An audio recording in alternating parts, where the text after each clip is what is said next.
Use the charge timer to set when your battery will charge. The timer settings can be applied to each day of the week, and the vehicle will automatically charge at the scheduled times when the charge connector is connected. 3 different timer settings can be registered. To set and adjust the charging timers, touch the app's key on the launch bar. EV. Charge schedule. Then touch here to select the charge timer settings.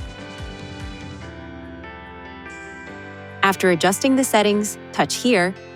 Then touch this key to enable or disable the timer. Touch here to save the charge timer settings. Place the power switch in the off position and connect the charge connector to the vehicle.